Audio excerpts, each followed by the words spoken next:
Hello everyone, you're watching WION World is One. Glad to have you here with us. I'm Shivan Chandna and this is another edition of WION Speed News. Let's get started.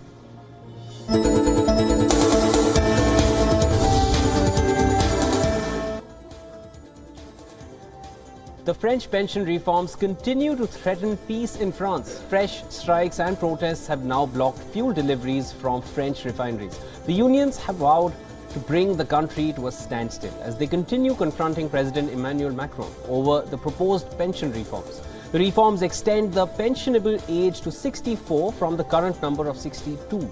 Under new reforms, the number of years put in by workers also need to be reworked for full pension. Now, last year, the president put the plan at the center of his re-election campaign, calling the changes essential to prevent the pension system from falling into deficit in coming years.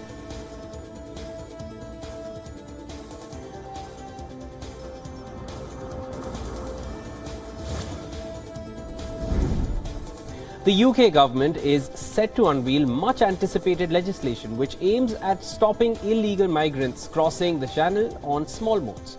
The bill is likely to be introduced today. The law will also prevent anyone deported from re-entering the UK. The convicted person can never claim a British citizenship. The plan has been criticised by refugee rights groups. They claim the plan is unworkable and will target refugees in a cruel manner.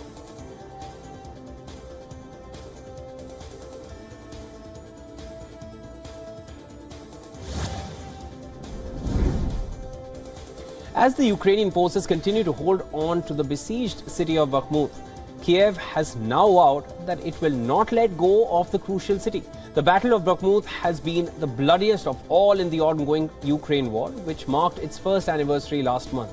President Volodymyr Zelensky has asked the army to find forces to help strengthening the city's defenses. Zelensky added that no part of Ukraine can be abandoned. Russia is hoping to make its first major wartime gain in more than half a year. Pentagon chief has said that the fall of Bakhmut would not mean Russia has turned the tide of war.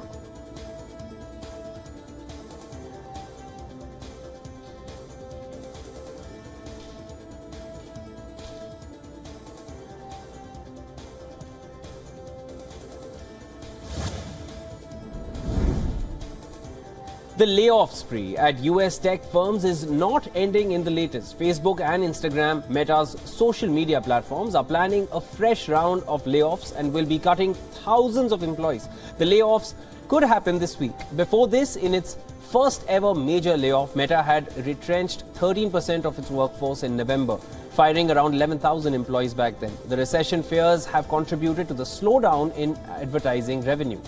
The world's largest social networking company has shifted focus to a virtual reality platform called the Metaverse, but it is yet to see big success.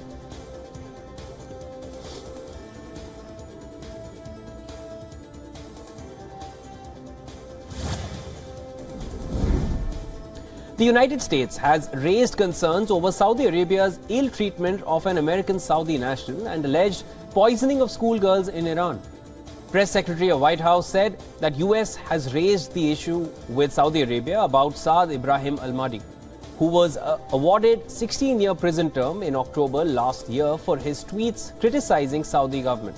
Moreover, the press secretary called the alleged poisoning of schoolgirls in Iran as unquestionable. Now, the official called for an independent investigation to determine if the poisonings were related to anti-government protests in which several schoolgirls had participated.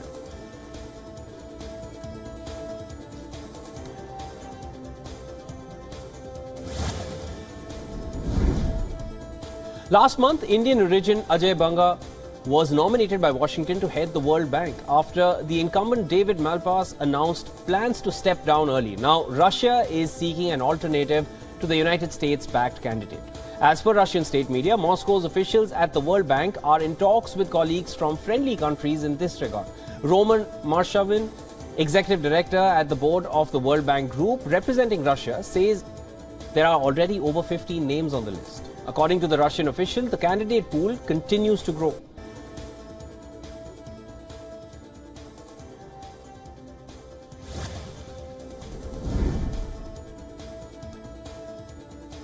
4 US citizens have been kidnapped in Mexico. The Americans had just crossed over into Mexico when gunmen fired on the vehicle that they were traveling in and directed them into another vehicle.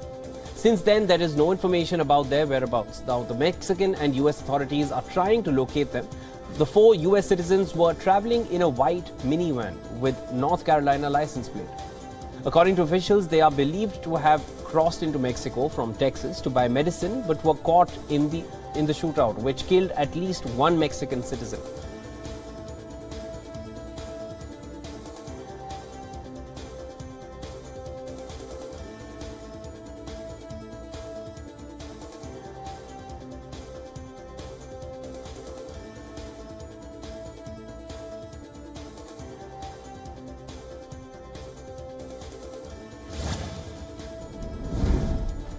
Mexican authorities have found 103 unaccompanied minors inside an abandoned truck trailer in the eastern Mexican state of Veracruz. The authorities announced that most of the children belong from Guatemala.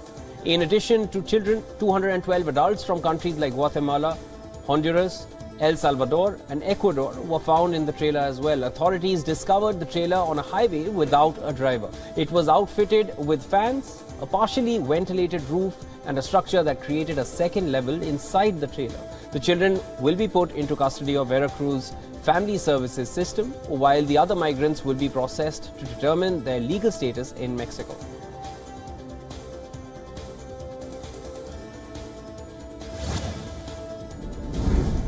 Since its independence, Sri Lanka is enduring its worst financial crisis. Colombo is now expecting the final approval on its $2.9 billion loan by the International Monetary Fund. The decision is expected to come out in the 3rd or the 4th week of this month. Sri Lanka's President Ranil Wickremesinghe has said that Colombo has completed all prior actions that were required by the IMF, and he expects the first tranche of the IMF package to be released within this month. Meanwhile, China's state-owned Exim Bank sent a letter to the IMF expressing Beijing's willingness to restructure credit to Sri Lanka. Wickremesinghe told the parliament that Beijing had agreed to.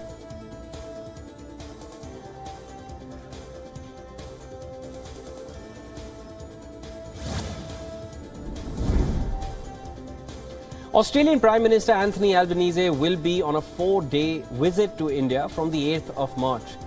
The visit will focus on boosting overall bilateral engagement in a range of areas, including trade, investment and critical minerals. It will be his first ever visit to India after becoming the Prime Minister in May last year. Now, the government of Australia is looking to diversify trade and foreign investment partners. Business leaders across transport, resources, finance, higher education, architecture and energy will accompany Albanese to India. Remember, India is Australia's 6th largest trading partner.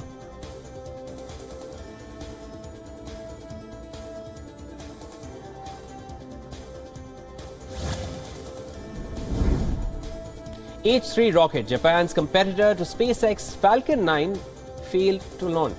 The failure forced the rocket to self-destroy itself. This is the second blow to Japan's space program. Last month, the launch of the H3 rocket was aborted. Unlike the previous cancellation and postponement, this time it was a complete failure. This will have a serious impact on Japan's space policy, business and technological competitiveness.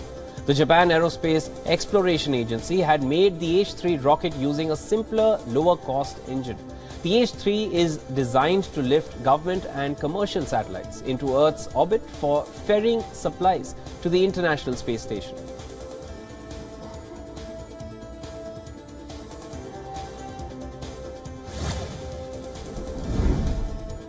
China's foreign minister has blamed the United States for rising tensions between Washington and Beijing. Warning, the United States Foreign Minister Qin Gang said Washington must stop suppressing China or risk conflict. Relations between the two superpowers have been tense for years over a number of issues, including Taiwan, trade and Ukraine. In recent days, the relations have nosedived further. Qin Gang added that it is unfair for US to expect no reaction from China through words or actions, even when slandered or attacked.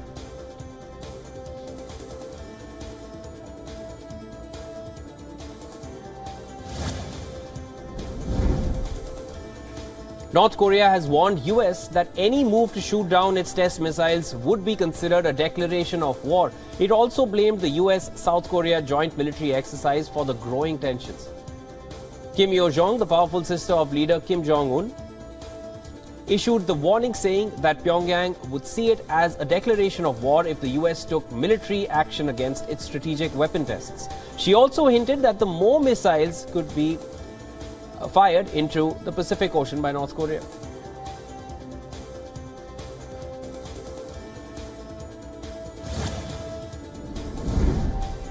US Defense Secretary Lloyd Austin is on an unannounced visit to Iraq.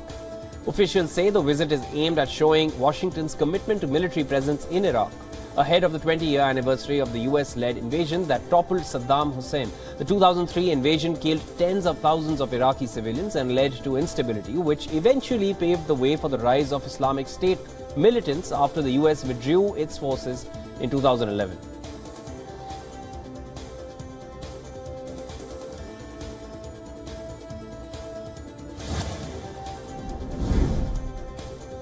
The Israeli Air Force has carried out airstrikes at the Aleppo airport of Syria. The attack took place early on Tuesday during the wee hours at the international airport in northern part of the country.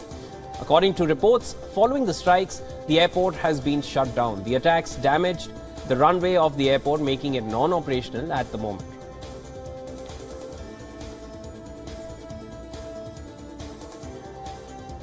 Syrian air defences were also activated, but it was not clear if there were any interceptions made.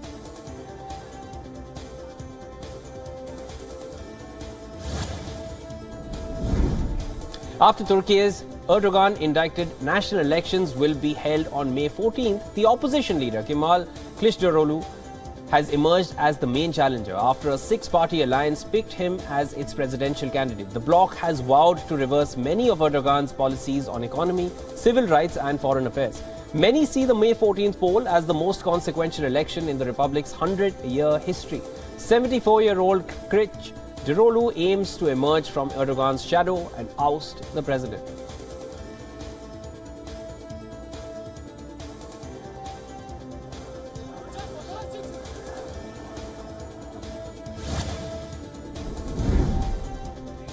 Even as protests against the reform continue to spread, Israeli President Isaac Herzog has said that a compromise on the government's plan for judicial overhaul could be close. Prime Minister Benjamin Netanyahu has slammed a group of army reservists who said they would boycott military training in protest against the government's move to influence judiciary. Around 37 pilots threatened that they will not attend the training day. PM Netanyahu has called the refusal a threat to Israel's existence.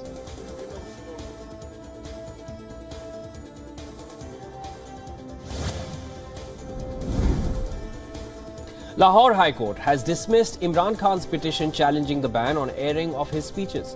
According to reports, the petition has been dismissed on technical grounds. Meanwhile, Imran Khan is expected to appear in the Islamabad court later today after the district court refused to withdraw a non-bailable arrest warrant it issued against him last week for his failure to appear in the state repository case. Khan has been in the crosshairs for buying gifts, including an expensive wristwatch he had received as the premier at a discounted price from the state depository called Toshakhana, which he later sold for profit. The PTI chief has thrice avoided indictment hearings in the past as well.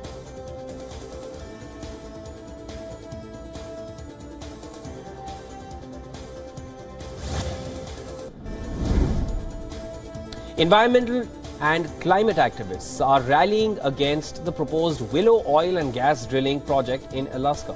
The Biden administration is weighing the approval of the major oil project amid fierce criticism from climate advocates. Reports suggest the White House may reduce the scope of the project. The Willow project is a $6 billion proposal from ConocoPhillips to drill oil and gas in Alaska. It would be located inside the National Petroleum Reserve.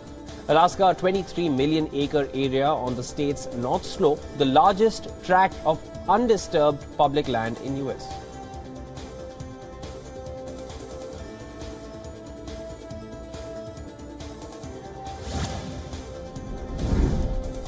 At least 15 people were killed and dozens feared missing after torrential rains and landslides battered one of Indonesia's outermost islands. The remoteness of the village where the landslide struck in the Natuna region of Riau province, combined with poor weather and downed communication lines, complicated rescue efforts. Videos showed that mud and debris from landslides inundating houses.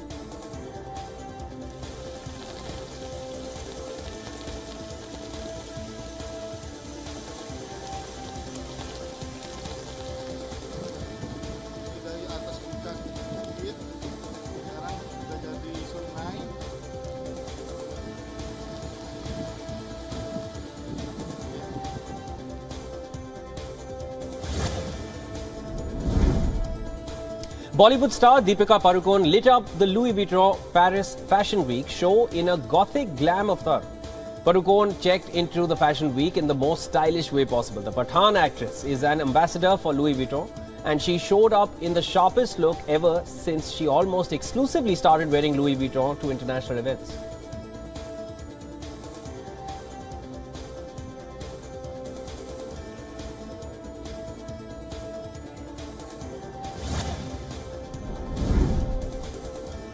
Locals and foreign tourists in Nepal daubed themselves with colours ahead of the Hindu festival of Colours Holi on Monday. The Bashantapur Darab Square area in capital Kathmandu, which houses royal palaces, witnessed an explosion of colours. The revellers, especially foreign tourists here, smeared colours on each other and danced on the streets.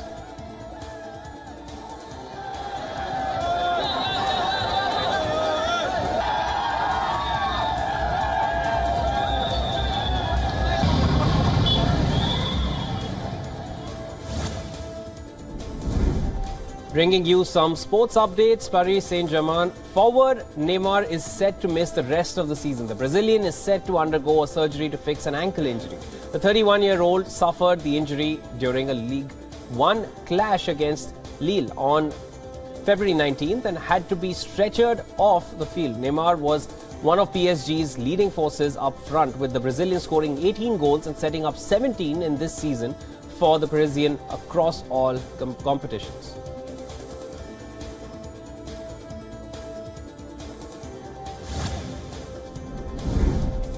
Brentford fueled their ambitions of playing European football with a 3-2 victory over rivals Fulham in the English Premier League. The hosts were on an 11-match unbeaten streak and went ahead in the 6th minute after, with Ethan Pinnock's shot was deflected into the net.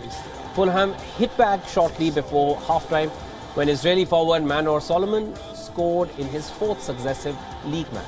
Striker Ivan Toney, who faces a ban after breaking Football Association betting rules, restored Brentford's lead from the penalty spot in the 53rd minute. Matthias Jensen put the game beyond the visitors with a 3rd goal. Fulham's Carlos Vinicius did score in stoppage time, but it was too late for a comeback. Scoreline. The home team wins 3-2. An all-around performance from 24-year-old West Indian all-rounder Hayley Matthews helped Harmanpreet Kaur's Mumbai Indians thrash Smriti Mandhana's Royal Challengers Bangalore by 9 wickets in the Women's Premier League. Opting to bat first, Royal Challengers Bangalore have bowled out for 155 in 18.4 overs, with Matthews scalping 3 wickets for 28 runs for Mumbai. Matthews then led the chase from the front with 77 not out of 38 balls, hitting 13 fours and 1 6. She was ably supported by Natalie Skiverbrunt, who smashed 55 and 29 balls as Mumbai achieved the target in 14.2 overs itself.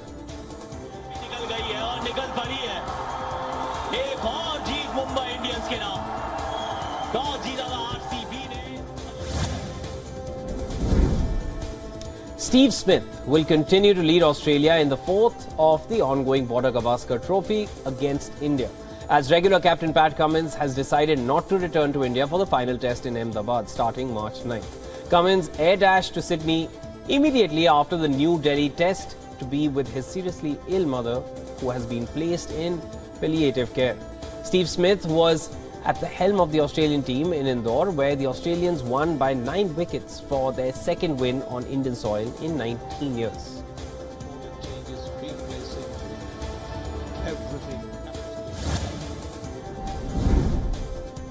There was an absolute thriller in the NBA as the Cleveland Cavaliers edged the Boston Celtics in overtime. 2022 finalists Celtics had lost a game in overtime to the New York Knicks just 24 hours ago. And it was the same story on Monday night. Celtics starman Jason Tatum was rested for the clash, but the visitors were the better team in the first half. In fact, they were up by double digits with 7 minutes left. But Donovan Mitchell led a remarkable fight back from the Cavaliers. Celtics still had the chance to seal victory in virtually the last play of regulation time, but Grant Williams missed 2 free throws. And that allowed Cavaliers to seal a 118 to 114 point win in overtime. Mitchell finished with 40 points. Celtics at 3 for 20 since halftime shooting threes. LeVert, the corner 3 for the Cavs. All year. Starting off with some entertainment updates as well, Italian superstar Giancarlo Gianni was honored with a star on the Hollywood Walk of Fame in Los Angeles. The iconic Oscar-nominated actor, who has starred in Hollywood blockbusters including Hannibal and James Bond films like Casino Royale and Quantum of Solace, dedicated his Walk of Fame star to the late Italian director Lina Wertmuller. Gianni was joined at the Walk of Fame ceremony on Los Angeles Hollywood Boulevard by James Bond producers Barbara Broccoli and Michael G. Wilson.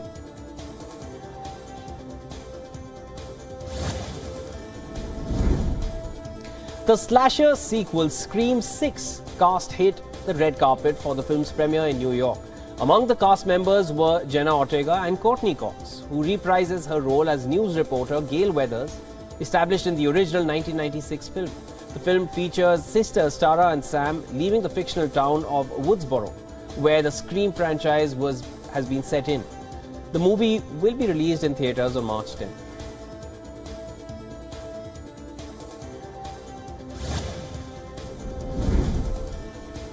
The first trailer of Citadel is out, starring Priyanka Chopra Jonas, Richard Madden and Stanley Tucci in pivotal roles. The first season of the groundbreaking global series consists of 6 episodes, with 2 episodes premiering on April 28th on Prime Video and 1 episode rolling out weekly through May 26th. The high-octane spy drama has been executive produced by the Russo brothers, who are well known for directing hits such as Avengers Endgame, Avengers Infinity War and Extraction.